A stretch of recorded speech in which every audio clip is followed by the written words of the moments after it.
फौरी दादरसी करे लोगों की। आप उनको पंचायतों में क्यों लेके जाते हैं जब उससे कानूनी कार्रवाई क्यों नहीं करते हो? खिलाफ पर्चा नहीं बनता जिस तरह आप डीएसपी साहब भी कह रहे हैं। वायोलेशन को फौरन करप्ट करो ना।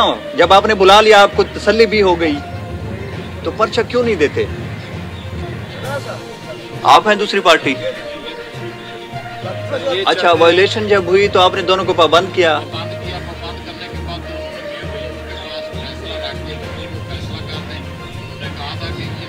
हमारा जो बड़ा भाई है वो अगर कह दे कि जमीन हमारी है तो हम इसको जमीन दे दें। नहीं सर, ये नहीं, एक मिनट।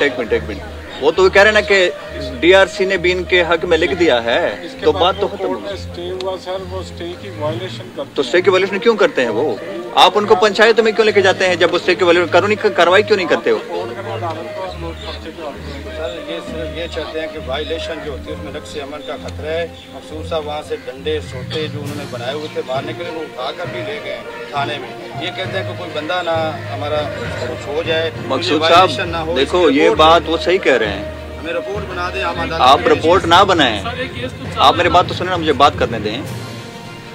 आप इनकी रिपोर्ट ना बनाए, इनके खिलाफ पर्चा नहीं बनता जिस तरह आप डीएसपी साहब भी कह रहे हैं। वायोलेशन को फौरन करप्ट करो ना। जब आपने बुला लिया, आपको तसल्ली भी हो गई, तो पर्चा क्यों नहीं देते? आप पंचायत में नहीं रखते, आपने अपना कानूनी काम करना होता है। हम कितनी मुश्किल से इस मामले को सीधे किए हुए हैं। ये जमीनों के मामलात, डीआरसी कमेटी बनवाना कोई आसान काम है? हम उतना सीधा कर लेते हैं, हम मुश्किल से समझ लेते हैं कि किसकी है। उसके बाद जो वायलेशन करता है, आप फिर भी उसके खिलाफ पंचायतों में चले जाते हो। तो स्टे है ना, स्टे पे आप क्यों खिलाफ वर्जी करते हो?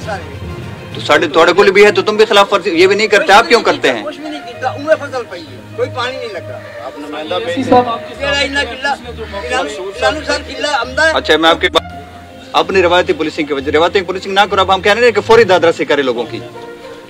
ये फौरी दादरसी हो जाती अगर आप इसको पर्चा दे देते, आज खुश होता। ये लड़ेंगे अभी मजीद। ठीक हो गया, चले नेक्स्ट।